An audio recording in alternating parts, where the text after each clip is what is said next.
Hello नमस्कार दोस्तों, welcome back to my channel education IQ 2.0। तो दोस्तों, आज हम जो चंद काल का ये सेकंड पार्ट इसमें हम पढ़ेंगे, जिसमें कुछ थ्योरी बचा है उसको कंप्लीट करेंगे। उसके बाद हम MCQ क्वेश्चंस को इसमें लगाएंगे। तो अगर आपने पहला वाला पार्ट नहीं देखा तो आप फटाफट से पहला वाला पार्ट देख लीजिए।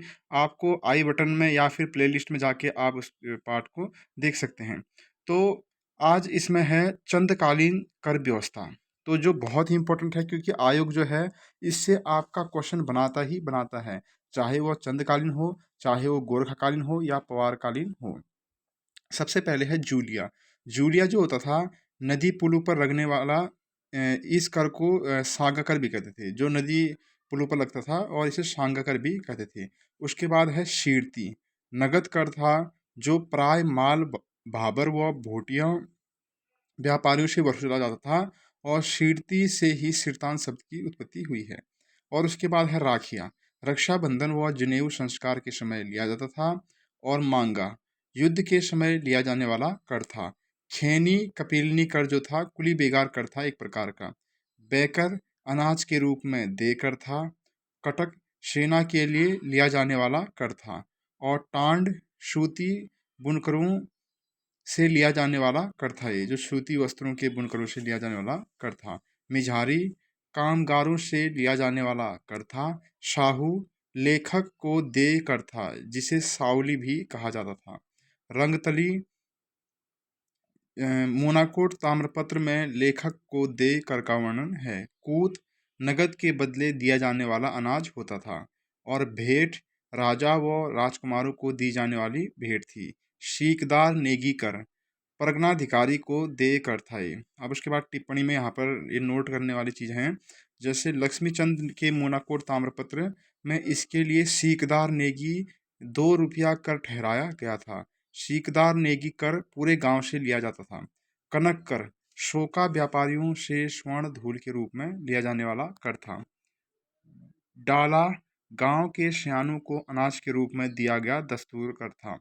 मौ हर परिवार से लिया जाने वाला कर था। भात बड़े उत्सवों में भात की दावत भांग कर घराटों पर लगने वाला कर था ये। न्योवाली कर न्याय पाने के लिए दे कर था। रौल्य देवल्या राज परिवार के देवी देवताओं की पूजा के लिए। भजनिया राजा के नर्तकों व नर्तकियों के लिए। घोड़ियालो राजा के घोड़ों के लिए लिया जाने वाला कर था। कमीनचारी और सियानचारी सियाणा या बूढ़ा को दिया जाने वाला कर, जो किसानों से लगान वसूलता था। हिलियानी या अधूल कर बरसात में सड़कों की मरम्मत के लिए लिया जाने वाला कर। हिलियानी अधूल कर का वर्णन सिंगाली ताम्रपत्र में किया गया है। पौड़ी कर राजधानी की रखवाली के लिए दे कर इसे पहरी भी कहा जाता था। बजदार कर महाजनों को दे कर था ये। औताली कर राजा की जमीन होती थी। कुकरियालो राजा को कुत्तों के लिए दे कर था। शिव कर राजा के सेवकों के लिए लिया जाने वाला कर था। जगरिया कर जागर लगाने वाले ब्राह्मणों से लिया जाता था। चौबदार राजा की निजी वस्तुओं जैसे तलवार ढाल ढोने वाले हेतु लिया जाने वाला कर था। अब उसके बाद यहाँ पर चंदों की सामाजिक व्यवस्था यहाँ पर आ जाती है। जैसे चंद राजा अपने आप को चंद्रवंशीय राजपूत मानते थे। और नाली शब्द का सर्वप्रथम प्रयोग तमिल साहित्य से मिलता है। ओझा नामक ब्राह्मण व रावत नामक राजपूत कतुरी राजाओं के समय में आए, जबकि कोश्यारी राजपूत मूल निवास बंगाल था। जोशी व पंत नामक ब्राह्मण कुमाऊं में महाराष्ट्र से आए थे। बसेड़े राजपूत राजस्थान के बसवाड़े से कुमाऊं आए। और कुमाऊं में सबसे प्राचीनतम देवता एड़ी और घुरुड़िया दोनों देवताओं को पशुचारकों द्वारा पूजा जाता है। कुमाऊं में ब्राह्मणों के 3 वर्ग थे: चौथानी, पंचबिड़िया, खस ब्राह्मण। इन्हें स्थानीय भाषा में पितलीय ब्राह्मण भी कहते हैं, जिसमें चौथानी ब्राह्मण श्रेष्ठतम थे। राजस्थानी ब्राह्मणों के लिए ताम्रपत्र में ठक्कुर लिखा जाता है मिलता है। राजपूत भी 2 प्रकार के थे, एक तो आर्य राजपूत, दूसरे खस राजपूत। आर्य राजपूत बाहरी भागों से आए थे, जिसके अंतर्गत चंद राजा के वंशज भी आते हैं। वैश्य वर्ग के लिए शाहू कहते हैं, जबकि पौड़ी राजमहल की चौकीदारी करते थे। कुमाऊं में उत्कीर्णक का काम सुनार टमटा करते थे, जबकि कपड़े बुनने का कार्य राजकोली करते थे। तो ये भी बहुत इंपॉर्टेंट है। तो आपसे डायरेक्ट यहाँ से क्वेश्चन बन जाते हैं कि जैसे कुमाऊँ चंद काल में जो है कुमाऊँ में उत्कीर्णन का काम कौन करते थे? तो यहाँ पर आंसर हो जाएगा इसका सुनार और टमटा। और कपड़े जो बुनते थे उनके कार्य कौन करते थे? इसको राजकोली करते थे। अब उसके बाद है चंद्रकालीन धार्मिक जीवन एवं स्थापत्य। बैजनाथ के मंदिरों में से लक्ष्मी नारायण का मंदिर चंदू ने बनवाया था। चंद शासकों के राज चिन्ह गाय था। ज्ञानचंद के समय गरुड़ राज चिन्ह था। बागेश्वर का मंदिर मूलतः कत्यूरियों ने बनवाया था, जबकि बागेश्वर के बागनाथ मंदिर का जीर्णोद्धार लक्ष्मी चंद ने 1602 में किया था। पिथौरागढ़ में नकुलेश्वर मंदिर चंद्रकालीन है, जिसके पास भगवान बुद्ध की भूमिस्पर्श मुद्रा में उत्कीर्ण मूर्ति है। मण का सूर्य मंदिर चंद्रकालीन है, जिसमें 7 घोड़ों में विराजमान सूर्य देवता की प्रतिमा है और पास में एक हथिया दीवार है। मण का सूर्य मंदिर कहाँ पर है? कमेंट करके आप जरूर बताना। पिथौरागढ़ के मरसोली एवं कासनी में चंद्रकालीन पंचायतन शैली के 5 मंदिर थे, जो वर्तमान में कुछ ही अस्तित्व में हैं। अब उसके बाद यहाँ पर उत्तराखंड के प्रमुख किले आते हैं, जैसे लाल मंडी किला। अल्मोड़ा पलटन बाजार में 1563 ईस्वी में कल्याण चंद द्वारा निर्मित इसे फोर्ट मैरा भी कहते हैं। खगमरा किला, इसको अल्मोड़ा में है स्थित और भीष्मचंद द्वारा बनाया गया था। मल्ला महल किला रुद्रचंद द्वारा इसको बनाया गया था, अल्मोड़ा में स्थित है। राजमुंगा किला सोमचंद ने बनवाया, चंपावत में है। नेथरा का किला ये गोरखाकालीन है, अल्मोड़ा में है। सिरमौही का किला लोहाघाट चंपावत में है। बाणासुर का किला चंपावत स्थानीय नाम मारकोट था। गोला चौड़ चंपावत में राजा गोरिल ने बनवाया था। बैराट का किला कालची के निकट है। और कलवागढ़ी का किला रुड़की के ग्राम रांझा में है। और रुद्रपुर का किला काशीपुर में शिवदेव जोशी ने बनाया था। मुगलगढ़ी का किला कहाँ है? चंपावत में। खलंगा और नालापाली किला कहाँ है? देहरादून में। तो ये हमारा जो है चंद्रवंश का थ्योरी कंप्लीट हो चुका है। आई होप आप सभी ने इसको अच्छी तरह से पढ़ लिया होगा और इसके नोट्स आपने बना लिए होंगे और अपने कॉपी में इन सभी को आपने लिख लिया होगा। अब यहाँ पर आपके एमसीक्यू क्वेश्चन स्टार्ट हो जाते हैं। आप इन एमसीक्यू क्वेश्चन में से कितने क्वेश्चन आप कर पाएंगे, कमेंट करके ज़रूर बताना कि आपने इनमें से टोटल कितने प्रश्नों का सही उत्तर दिया। तो सबसे पहला क्वेश्चन है, चंद शासक में शीर्ति क्या था? तो आपके सामने यहाँ 4 ऑप्शन है। इसका राइट आंसर होगा डी भूमिकर। कुमाऊं चंद काल में राजगर के अतिरिक्त बूढ़ा या सियाना एवं थोकदार को दिया जाने वाला कर कहलाता था दस्तूर। प्रश्न 3, किस चंद शासक ने खसिया टोला टांडा में आलमनगर नामक राजधानी बनाई थी? तो इसका राइट आंसर होगा सी बालो कल्याण चंद। प्रश्न 4, कुमाऊं में चंद शासक का जन्मदाता माना जाता है? तो इसका राइट आंसर होगा ए सोमचंद। यहाँ पे और यहाँ पर आपने पहले पीछे पढ़ा था कि चंद वंश का जो जन्मदाता कौन है? यहाँ पर सोमचंद है, लेकिन इतिहासकारों के भी मतभेद थे।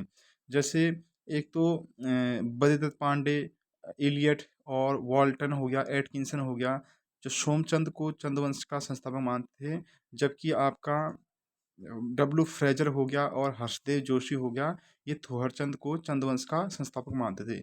लेकिन इसका राइट आंसर जो होगा वो सोमचंद ही होगा। तो आपको जब भी एग्जाम में कभी पूछेगा कि चंद्रवंश का संस्थापक कौन था, तो आपको सोमचंद ही इसको लगाना होगा। प्रश्न 5, चंद राज्य में नगद प्राप्त किया जाने वाला भूकर कहलाता था? तो इसको कहते थे आपका ए शीर्ति। प्रश्न 6, अल्मोड़ा के पूर्व में स्थित खगमरा किले का निर्माण किस चंद शासक ने कराया था? तो इसका राइट आंसर होगा बी भीष्मचंद। प्रश्न 7, टांड कर वसूला जाता था? तो इसका राइट आंसर होगा सी बुनकरों से। प्रश्न 8, किस शासक को चंद वंश का तुगलक कहते थे? तो चंद वंश का तुगलक कहते थे 8वां देवी चंद को, क्योंकि जो देवी चंद था इसे चंद वंश का तुगलक इसे कहते थे क्योंकि यह अपना साम्राज्य को मोहम्मद बिन तुगलक के समान मतलब स्थापित करना चाहता था। इसने अपनी राजधानी देवीपुर भी बनाई थी, लेकिन असफल रहा एक तरह से। प्रश्न 9, घोड़ाखाल में स्थित गोरु देवता का मंदिर किस चंद शासक ने बनवाया था? तो इसका राइट आंसर होगा बी बाज बहादुर चंद। प्रश्न 10, चंद वंश के शासनकाल में सिरतान किस प्रकार का एक कर था? तो इसका राइट आंसर होगा डी केवल नगद संबंधी। प्रश्न 11, आईने अकबरी में तराई के महलों में वर्णित संख्या कितनी थी? तो इसको आयोग द्वारा इस क्वेश्चन को डिलीट कर दिया था, तो इसका यहाँ पर अभी कोई आंसर नहीं है, क्योंकि आयोग ने इसको क्वेश्चन को ही पूरा डिलीट कर दिया था। प्रश्न 12, निम्न चंद राजाओं में से सबसे लंबे समय तक शासन किसने किया था? तो इसका राइट आंसर है ज्ञानचंद। जो गरुड़ ज्ञानचंद है, 1365 से आपका 1420 तक 29वें चंद शासक थे, और जिन्होंने सबसे लंबे समय तक शासन किया था। और ये पहले चंद शासक था जो दिल्ली में मोहम्मद बिन तुगलक जो फिरोज शाह तुगलक के शासन के समय में वहाँ दिल्ली दरबार में गए थे। और सोमचंद पहले थे, और उसके बाद है इंद्रचंद आपके चौथे शासक थे, और महेंद्र चंद जो थे अंतिम शासक थे। प्रश्न 13, चंद वंश का वह शासक जो मुगल बादशाह अकबर का समकालीन था, कौन था? रुद्रचंद था। प्रश्न 14, निम्न में से कौन सा नाटक राजा रुद्रचंद द्वारा रचित है? तो इसका जो राइट आंसर होगा उषा रागोदय। प्रश्न 15, 36 रकम 32 कलम राजस्व प्रणाली है, तो ये किसकी है? ये है आपकी चंदवंश की। तो इसका राइट आंसर होगा ए चंदवंश। और आप सभी को कमेंट करके बताना है कि 36 रकम और 32 कलम राजस्व प्रणाली को किसने खत्म किया। प्रश्न 16, कुमाऊं का अंतिम चंद राजा कौन था? तो इसका राइट आंसर होगा यहाँ पर बी महेंद्र चंद। और प्रश्न 17, अल्मोड़ा आलमनगर की संस्थापक हैं, तो इसका राइट आंसर होगा डी बालो कल्याण चंद। तो दोस्तों ये था हमारा जो BS नेगी 4th एडिशन का चंद राजवंश। इसमें हमारा पूरा ये कंप्लीट हो चुका है, और साथ साथ इसका PDF भी मैंने आपको टेलीग्राम में दे रखा है। और जो भी कैंडिडेट अभी हाल ही में जुड़ रहे हैं उनको शायद PDF दिख नहीं होंगे, तो मैं आप लोगों को दोबारा से इनको भेज दूंगा।